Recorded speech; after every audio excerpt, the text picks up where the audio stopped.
you've got resources, cash resources, funding resources, and then non-funding resources. Well, what do I mean by non-funding resources? Well, typically the non-funding resources that the Immigration Department are expecting to see are all those things that are alive and at play and present in your opportunity that's giving you this confidence to invest and to move forward with your business in the first place. So here it could be, for example, you have been developing as a solo coder, some MVP, you've done a little bit of testing around it, you think you're ready to commercialize it now, and so you are needing the permission of the Immigration Department to establish a business for the purposes of commercializing what you've built, and the Immigration Department will take into account the fact that you've got an MVP, so you've got a product that you're actually about to commercialize, so that's a resource to the application. If you've got some kind of license or ability to use somebody else's intellectual property in some commercial way that has proven to be successful in another country, and you've got the ability to use it in Hong Kong, the fact of having that IP available to you, as long as it's properly documented, is a resource that you bring to the application.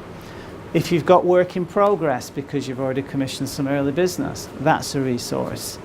If you've got customers or potential customers that have said to you, when you're ready to start, I will buy from you, then you produce letters of intent or letters that support the idea that there's a buying intention.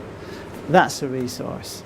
So as I say, you think about everything that's good that's going on, that essentially means that you've got the business dynamics ready to deploy, and you've got the possibility of getting customers for your product or your service.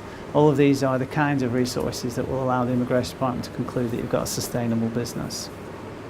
So you need to have these available to you in your application.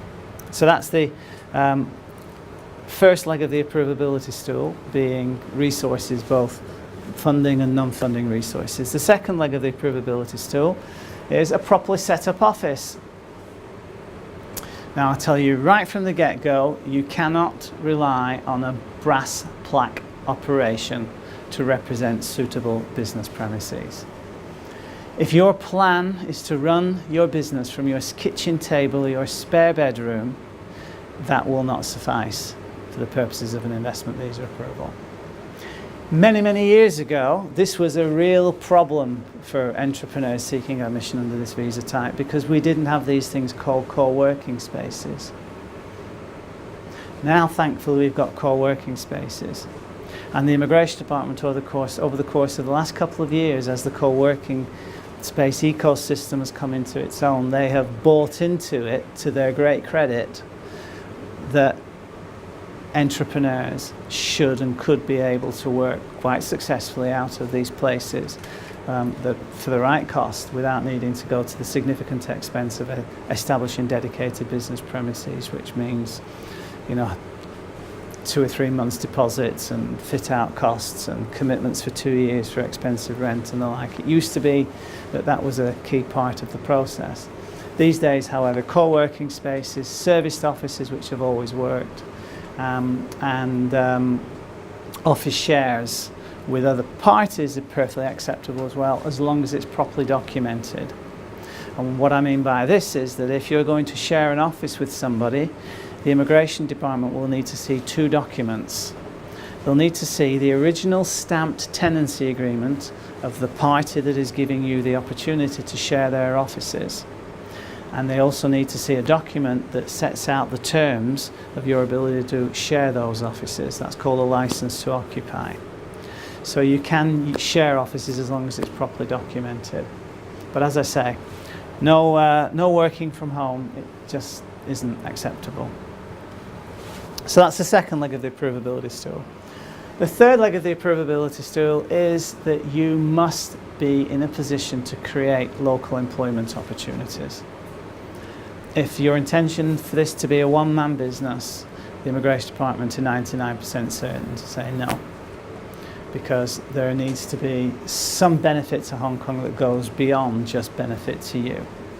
And you, as I say, you could have the right resources in place and the right money available to you. You might have your office arrangements set up, but the nature of what you do means that you are the business. You are going to struggle to get approved under this visa type.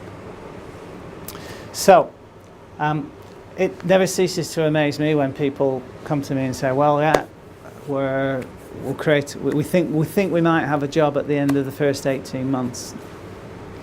Well, that's not going to cut it, because the immigration department want to see if your plan is being properly implemented. They want to see these jobs being created. In my experience, within the first 6 months, you would need to have your first position in the first 6 months. And again, that's to state a sort of a minimum, but in the final analysis, it's what's the totality of the business plan, and what other exciting stuff is going on that can augment the idea that you might have a low staffing need because of what you're doing, but other good stuff that's occurring will offset some of the issues associated with not having a big plan for staffing in due course. But essentially, you have to have a clear pathway to the creation of local employment opportunities.